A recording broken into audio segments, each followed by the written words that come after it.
All right, all right, fine. I'll be a gracious host. How you doing? Little Mermaid is the scariest Disney movie by far, though.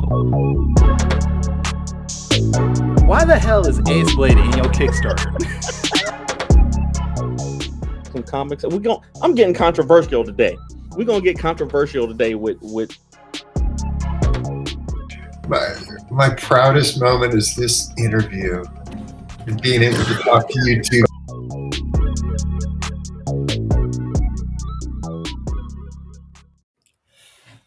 Ladies and gentlemen, boys and girls, children of all ages, Taurus Comics, in collaboration with Fourth Wall Productions, respectfully brings to you the 109th episode of the Four Tales podcast. I'm your host, Kyron Silva from Taurus Comics. Across the way is the great essayist of Ace Blade, Danny J. Quick, and together we are your two award-winning Blurred comic creators here to help you find your next favorite comic. We are live on the Age of Geekdom Network via Facebook, Twitter, Twitch, and YouTube. TikTok today? No? And TikTok today. Okay. Kick, my understanding. So if you're listening or watching us live, thank you for your support. But don't forget to like, subscribe, share, and review this podcast, because all your positive reviews and interactions help us reach a bigger audience. When did we get a Kick account? Mike said we have a Kick account for Age of Geekdom. Oh, okay. Hey, I like it. Okay. I don't know. All right. You said you want to start off with this, so let's start off with this. Yes, ladies and gentlemen, we got 1 hour left on the request Kickstarter. We still need $4,000, but it's possible. It's possible to do. I mean, you get some high backing people somewhere in the world that can just drop 4 stacks on that and be good. Yeah, exactly. We just all recently talked to Colin Kaepernick, so maybe he'll jump in there at the last moment and be like, you know what, bless the campaign with 4K. Or maybe some independently wealthy other creators will jump in, or maybe we'll get a surge online of 40 people who want to throw in $100 a piece, but either way, I think we did a good job with this campaign. See, somebody just back right now. I just saw it go up. There you go.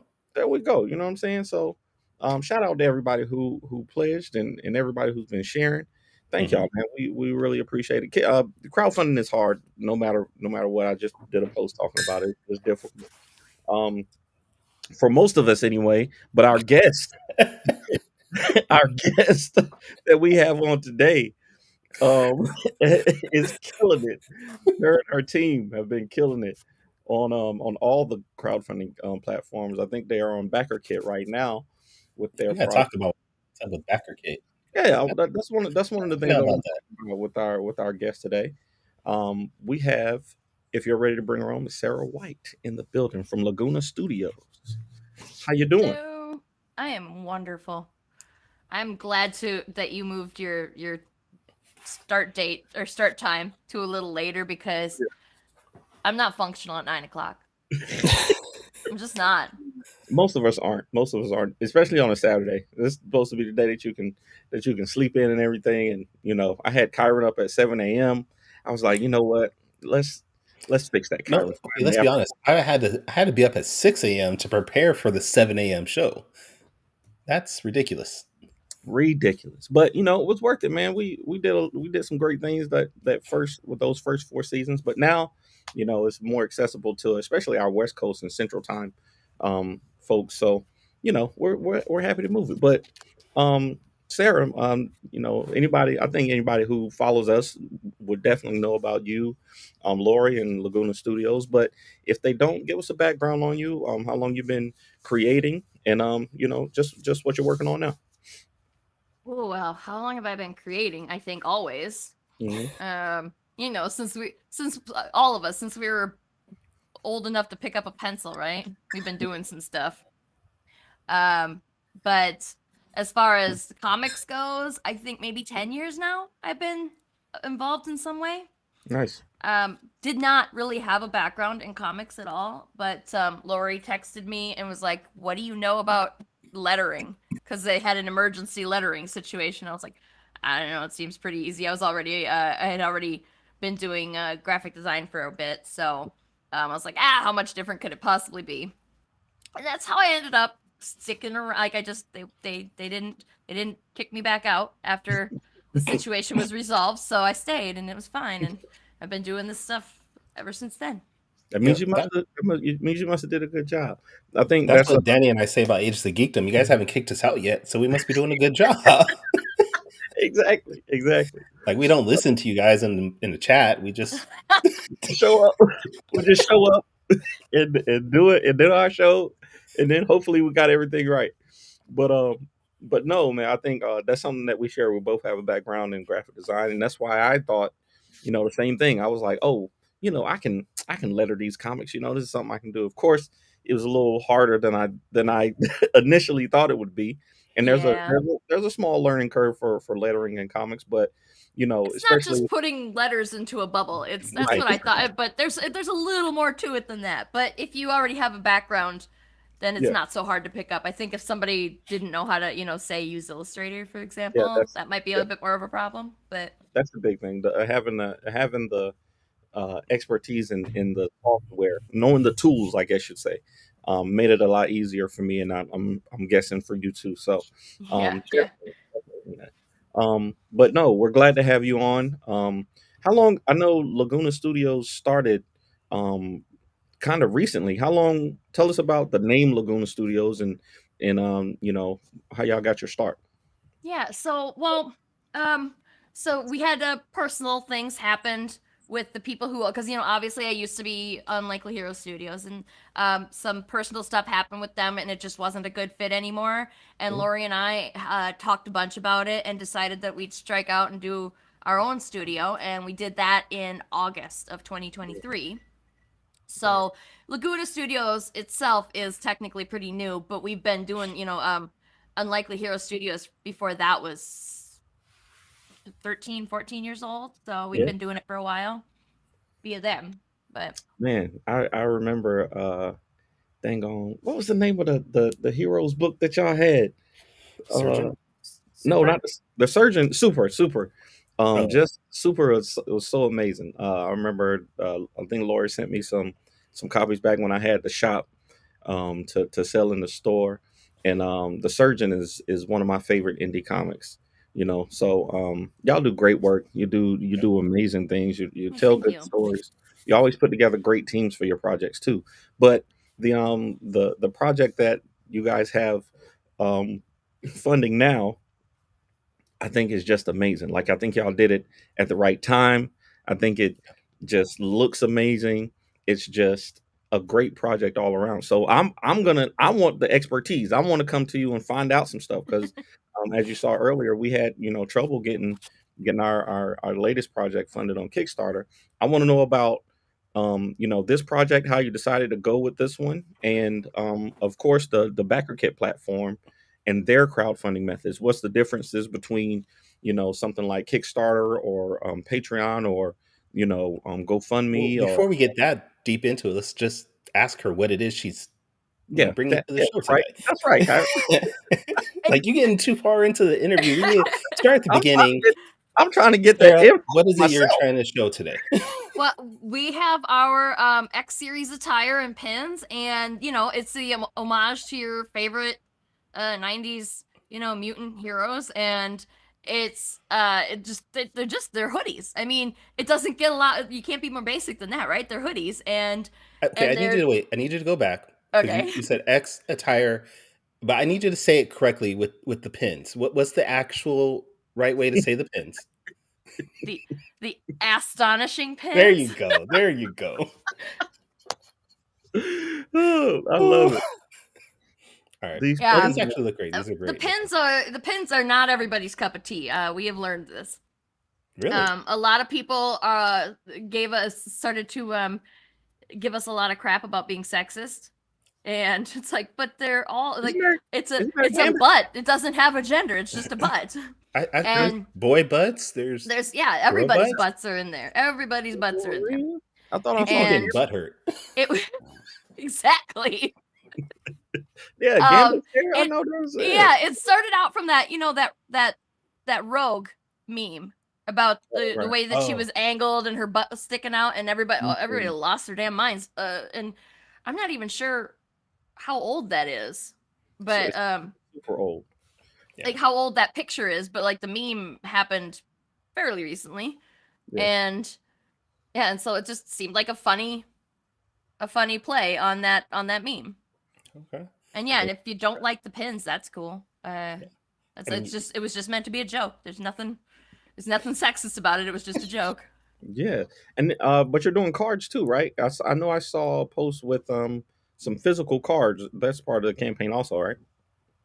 Physical cards. I saw somebody had the like the collector's cards. I want to say you posted a picture of them in a binder. I believe. Am I mistaken? Oh yeah. Those I don't think those are available on the campaign. Oh, okay. They were you just just they were just disappointed some him. inspiration and yeah, and showing off. I guess. Those are not my cards. I don't have any cards. Okay. um, but yeah, like the inspiration for a lot of these designs, and yeah, like that's I actually don't know that much about the source material, Mm. so I've been Okay, look, learning. I'm sorry. Okay, so we're gonna have to kick Sarah out. She doesn't know about the source material. This is just not gonna happen on my show. That's terrible. Why are you kicking all of our guests off the show? This is like the third time this season you kick somebody off the show.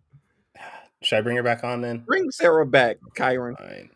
Jeez, come on now, give her a Rude. chance. And you want me to tell you how we use backer kit? And No, rude. excuse him. I will talk to Excuse Danny him. privately. That No, is- okay. Not gonna tell Kyron anymore. His butler can help him. yes. Exactly. Yeah. My yeah, butler has been annoying recently. He doesn't do anything. He's just lazy. terrible. No. It's Oh, okay, but I didn't because as a kid we didn't have any damn TV channels, so I didn't get to watch anything but Disney because that's what came in on the and then they took Disney away and put it on satellite. So finally, but yeah, it was more of a what was Access. the WB before it was the WB? It was Um, something, or was it it was the WB and then it changed WB, to Yeah, yeah. it I changed watched to the W. cartoons on WB and on Saturday mornings, so if it wasn't on there, I probably didn't get to see much of it.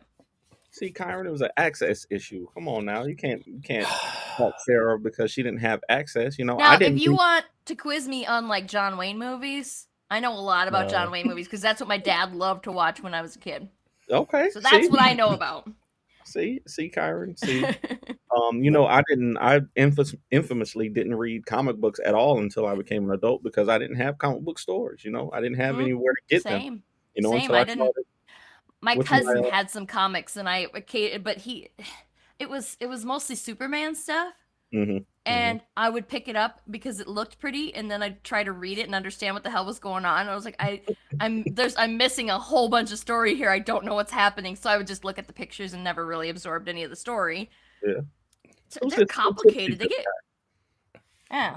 Superman is one of those that's got a lot of. I mean, they do a lot of reboots, of course, you know, and try to bring it back, but you know, it's all there's so many villains and different versions and cousins and all kinds of stuff. So, Yeah. but you A know, lot going on. but But now I like to look at the pictures. That's Yeah, what I did. for sure. Now you guys are killing this though with this attire and pins. I mean, Yeah, you're we figured it would do pretty well, but we weren't figuring it was going to do $35,000 well. Yeah.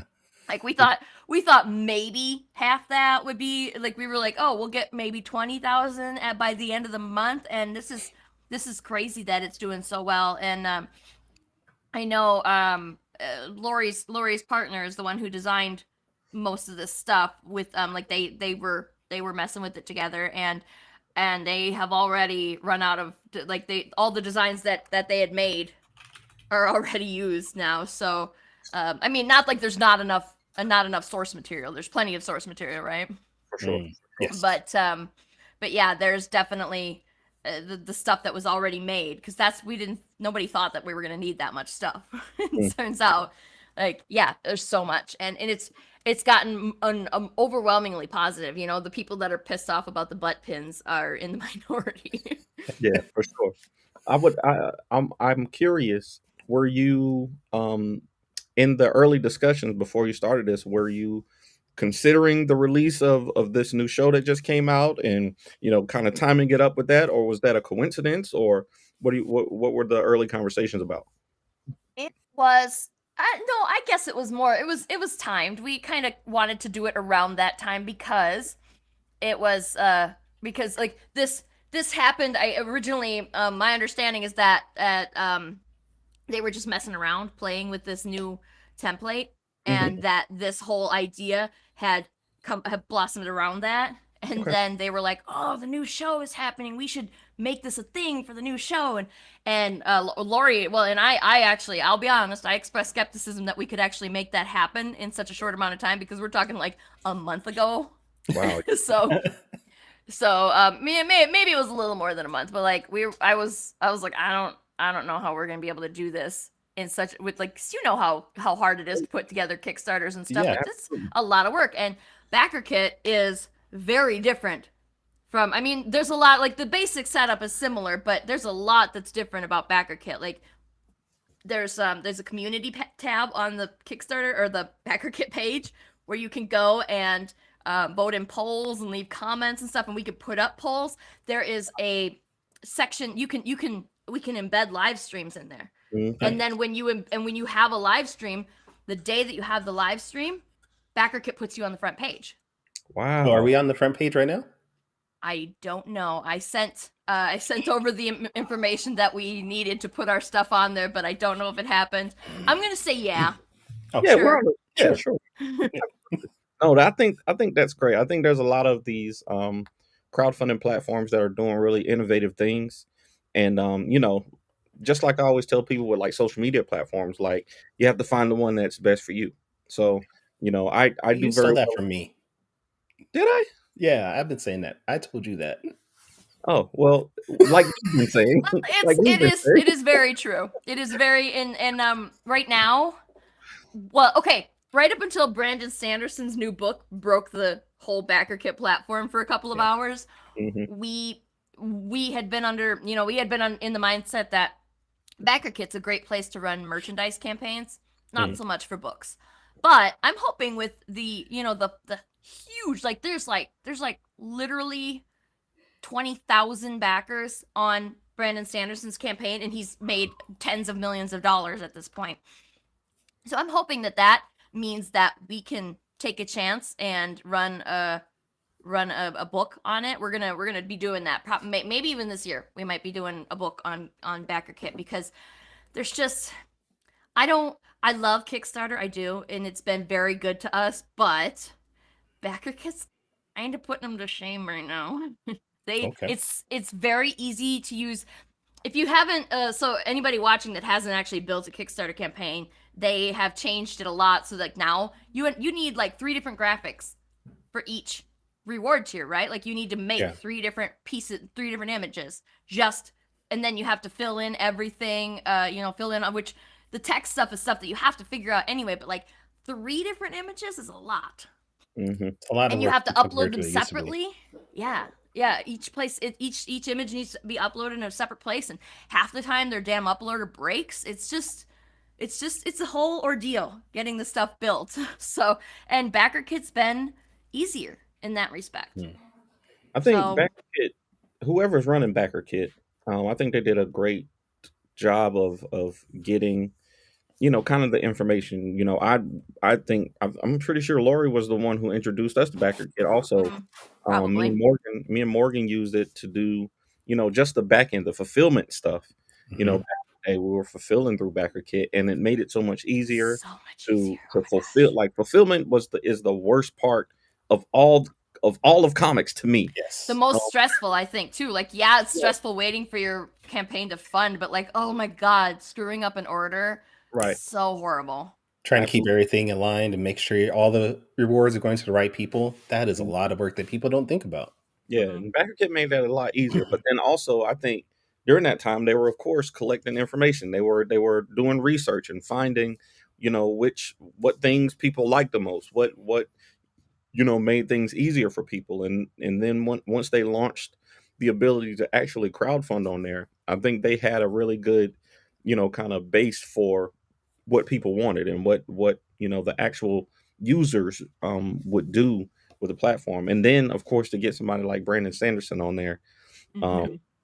kills Lori has a gift of being like, she has managed to become friends with so many people at Kickstarter and BackerKit, and she had a conversation about them recruiting Brandon Sanderson and how like it's fascinating. I'm not allowed to talk to you about any of it, but like it was just fascinating about hearing that's how passionate they are about their platform too, because like they went out there and they got the guy who broke Kickstarter and then invited him over and wooed him over to BackerKit so that he could then break BackerKit. Right.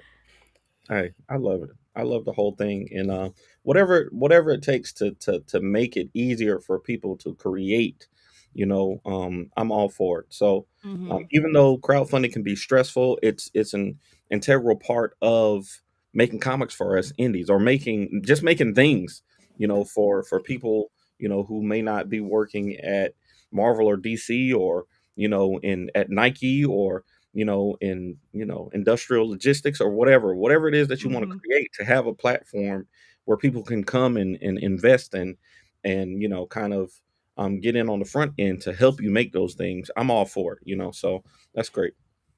We have a question of what kind of podcast is this from Coffee 7 on Kick. We are the Four Tails podcast, Coffee 7. We interview comic creators and writers, artists, things like that around the world every Saturday at this time. So glad you can join us. And today we have the amazing Sarah White from Laguna Studios. Sarah, you mentioned something about upcoming projects. What can you tell us about that? We actually have one launching on Monday, another thing. So are you done with all the graphics for that one that's launching on Monday? Obviously not. What kind of independent creator would I be if I was ready before the thing launched? Right. Oh my goodness. No, we actually most of what has to be done yet is just that, sitting and uploading to 3 different places, but I didn't actually finish all of the graphics. I've got, like I said, I'm over 3/4 done now, and I think Lori is going to upload stuff because she had been uploading as I was finishing. I would make a bunch and I would dump them into the Google Drive, and then she would add them. Excuse me. And then yeah, like last night I was working on them and I fell asleep on the couch. I was that's the downside to using a laptop, because like you can sit comfortably wherever and just work, but the downside is that if you're sitting comfortably, then you can also fall asleep comfortably. Right. So is this a book project? Is it what is it? It is a comic, and yeah, it is a comic. It is a an erotic comic called Death's Kiss, and what? it was you guys are making an erotic comic? What? That's unusual. I know, isn't it? Kyron is terrible. Well, I mean, to be technical, we didn't make it. We are publishing it, and Russell Nolte and SK Prince made it.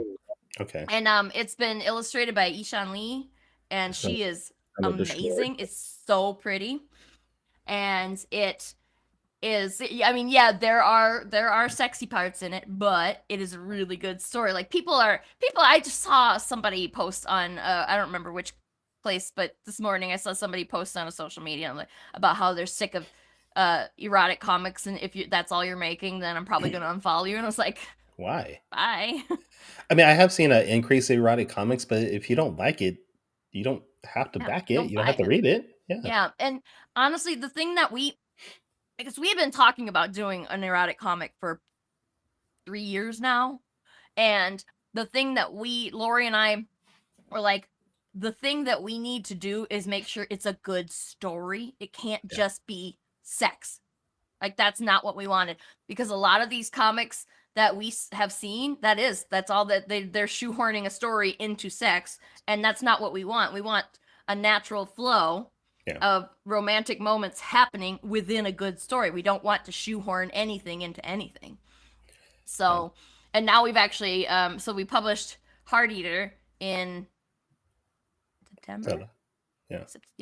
Last fall, September, I think, and we got a pretty positive response on that. And you know, the first issue of any comic is like it's world building. You don't get to see a whole lot of exciting, adventurous stuff happening yet, but I think we set it up pretty well. We got a lot of positive feedback, and that now we're doing Death's Kiss, which is it's one of those I kept saying it's one of those stories that you start it made my own imagination. I'm like sitting here going, well, what happens with this, and I had like 5 different spin-offs happening in fan fiction after I finished reading it. So it's a really intriguing story. I know Russ has done great things on Kickstarter. He's great with bringing a crowd to projects. I see his emails all the time. So, and I know he's a great storyteller, so I can imagine that this one's going to I haven't seen any visuals from it yet, but I can imagine that it's going to be great. So we'll be looking forward to it. You said it's launching on Monday on Kickstarter. Yep. We're actually going to have a live stream launch party, and my live stream, which is also on Agents of Geekdom, is actually we're going to run a double live stream thing and talk about we're going to launch Death's Kiss and then talk about that for a bit on Agents of Geekdom here. So so that's how you'll know when we're launching, is when you see that live stream. I feel like that live stream should be called like double entendre, double penetration, something sexually related. I don't know why. What? I'm just saying. I was thinking about calling it Death's Kiss live stream launch party. No. You're fired, bro. Okay, and he kicked me out, man, for not knowing some stuff. This guy. I just find it astonishing that you didn't know about more than source material. That's all. So, I just found it. Death's Kiss, a supernatural romance comic for readers 18 plus. Already got 675 followers on the project. So I'm sure. S.K. Prince is a very huge romance novelist. Had wanting to commit one of her stories to the comic book format. So nice. This was her first foray, and we've been talking with her, and she's really fun and really, really great to work with. So, I mean, I'm not we can't rule out future projects where we collaborate with her. Nice. I know y'all are going to do a great job, and I look forward to continued success. Are y'all taking more submissions at Laguna Studios? What's we are always you're always welcome to send stuff in. I got some ideas. He's got this character called Ace Knife that he wants to submit to you. Yeah, I got some good ones. Yeah. Interesting. Ace I'm gonna have to hear more, but Ace Bullet. Ace Bullet. Hey, I think that will go. I think Ace Bullet would work. That's better than Club Bat. I like Club Bat. Club Bat is a funny guy, even though he already got his bat broken in the first appearance. That was crazy. But anyways, so now is the time. Sarah, you know how this goes. You've seen the show. It's time for quick takes. Kyron, have you seen our show before? I don't see your show live very often, that's for sure. But I mean, I've watched, yes. All right, so sometimes. Quick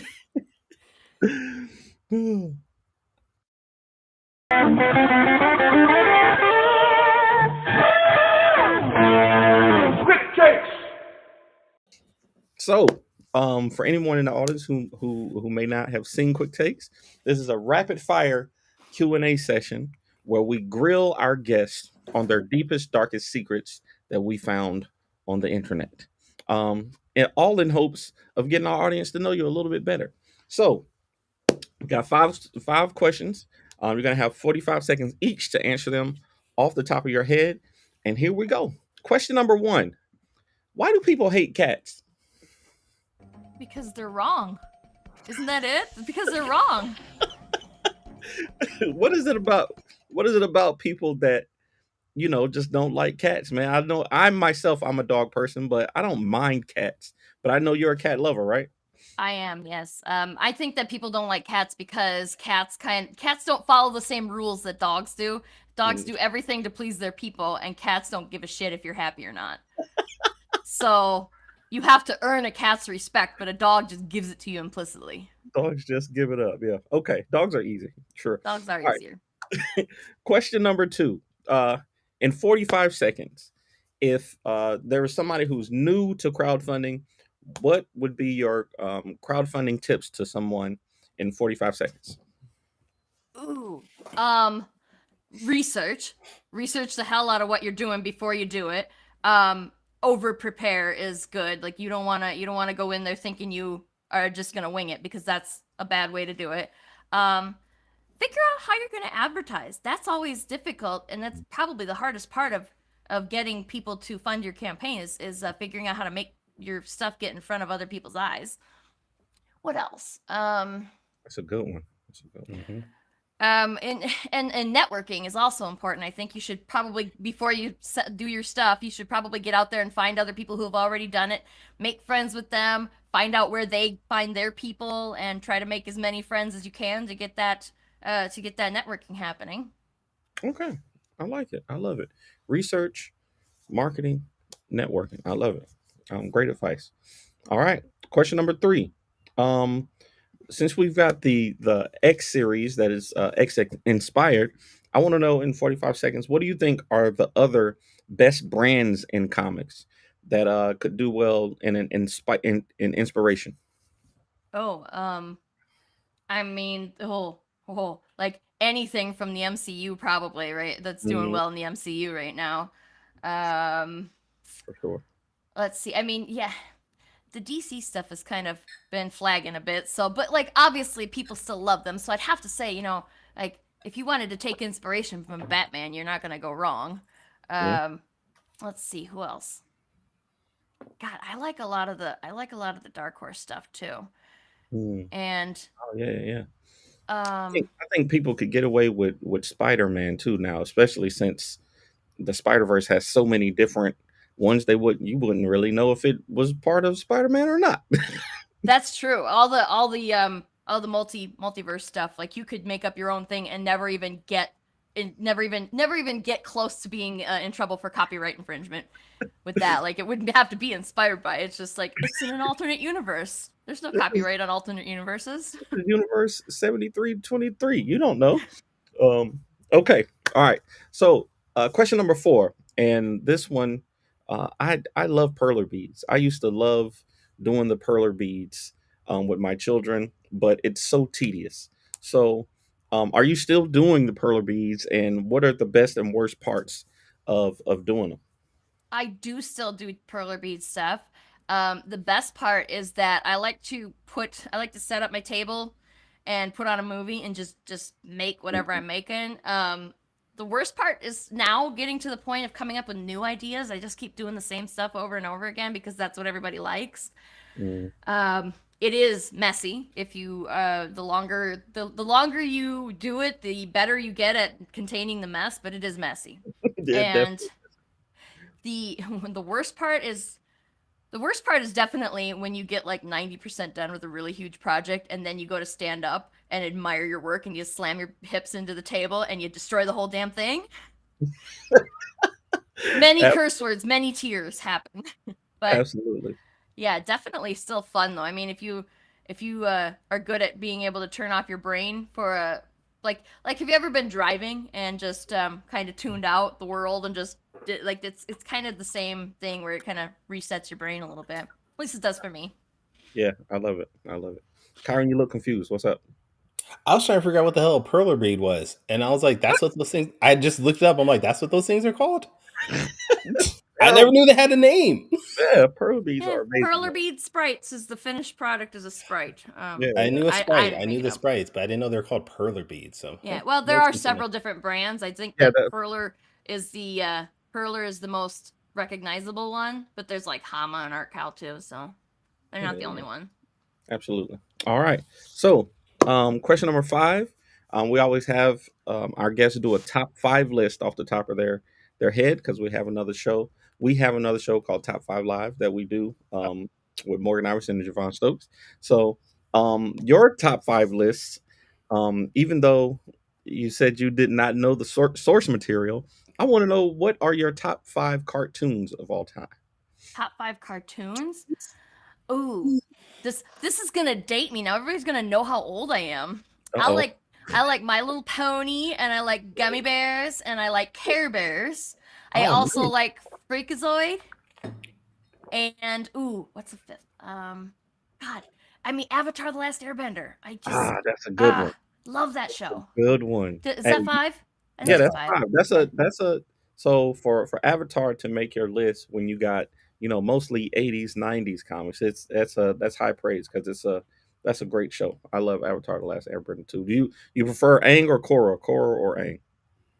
I don't know. I mean, I guess Aang because he was the first one, but Korra is really.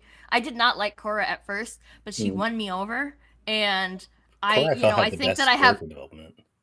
Yeah, I think I have more respect for Korra than I do for Yeah. Aang, but that's also not fair because we make Korra when she's basically an adult, and we make Aang when he's 12 years old and he just got defrosted from an Right, iceberg. right. So I don't know. I Korra guess definitely had better villains for me. Like the villains in Korra were top notch. So, yeah. but Yeah, the Korra I was first allowed to expand and become something, whereas they sort of kept Aang the same throughout the entire series. yeah. Yeah.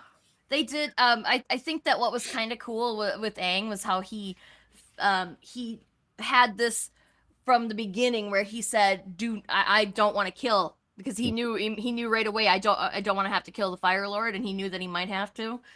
And I think that it was glossed over a little too much about why he wanted to do that, because like that was the one thing he had left. Everything else in his entire world was gone and had been for 100 years, and Mhm. the one thing he had left was to not kill. That's all he wanted to do, was be able to hang on to that one last value of his. And everybody was telling him, even his previous incarnations of himself were telling him, you have to. And then he figured out a way to not do that, and that was pretty cool. Yeah. And then passed it on too, because like Korra can now pass Yeah. that to the next avatar and so on. And it's a very powerful tool for an avatar to have. I love the evolution in all the from the beginning to the end, just in the bending, they went from just being able to do water, then you got blood bending, you had lightning, Mhm. fire, you had the Lava. lava. Yeah, it was crazy. So steel, metal bend, like it was. I really enjoyed that. So, well, thank Mhm. you for doing that. That was our quick takes. This week sponsored by Wait, um I got you. I got you. Uh, this week's quick taste is sponsored by Danny's Workshop at the Durham Library. That's happening uh, in an in hour. like an hour. So I'm not gonna make it. Yeah. Oh, might not wait for you to make. Hey, you know what? If you don't make his, you can come to Empire's Comics Vault for my workshop today also. There we go. There we go. That'll probably be closer. Yeah. Absolutely. Why did we have Oh, both workshops on the same day? That made hey, I like it. See, that means the show is working. That means somebody's doing something right. not me. Nice. All right, sir. Well, we appreciate you being on. This has been a fun time. We want to make sure all our listeners and viewers follow you and Laguna Studios and everything. So, what is the best location that people can check you guys out and keep up with you social media wise? We're most active on Facebook right now. Bound to change at some point, I'm sure. But right now it's Facebook, and it's at Laguna Studios Comics. Or you can just go to our website, which is Laguna Studios lagunastudios.net. There we go. But most of the social media places is at Laguna Studios Comics. Nice. Love it. Love it. Danny, where can people check you out? Best place to find me is our website, fourthwallpros.com. We're now on Patreon, Patreon /AceBlade, and at the AceBlade on all social media platforms. Kyra, where can people find you? Are there comics that you can find on your Patreon? You can get the digital comics, and you can get all our digital comics on Patreon, and you can get the amazing adventures of AceBlade, which will be starting back up pretty soon. Oh, okay. All right. All right. Me, you can find me at Tor. Wait, who writes the Amazing Adventures of Ace Blade? Just I write it. you write it? But the artist is this guy right here, Kyron Okay. Silva. I just wanted to make Kyron, sure. Kyron doesn't know. Kyron and Wally are like my two favorite artists. Like anytime I have an idea for something, it's one of them that I go to first. And if they tell me, they don't want to do it, then I'll go find somebody else.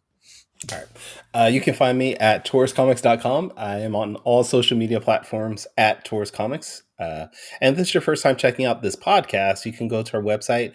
That is fourtalespodcast.com. That is the number 4, TALES podcast.com. You can go back, listen to our previous episodes, buy merchandise, support us financially there. But definitely make sure, though, you join us next week where we're going to have Harold Pete from New Horizon Comics on. We're going to talk about everything that he's working on. And if you want to maybe keep up with the Ages of Geekdom Network, you can check out Sarah's show. She has an amazing show. So what days? All right. What day and time is that on, Sarah? Excuse me. That is Mondays at 8 p.m. Eastern. There you go. All right. Well, everybody, until next time, sayonara, goodbye, and please take care of yourselves. Your top 5 fish. I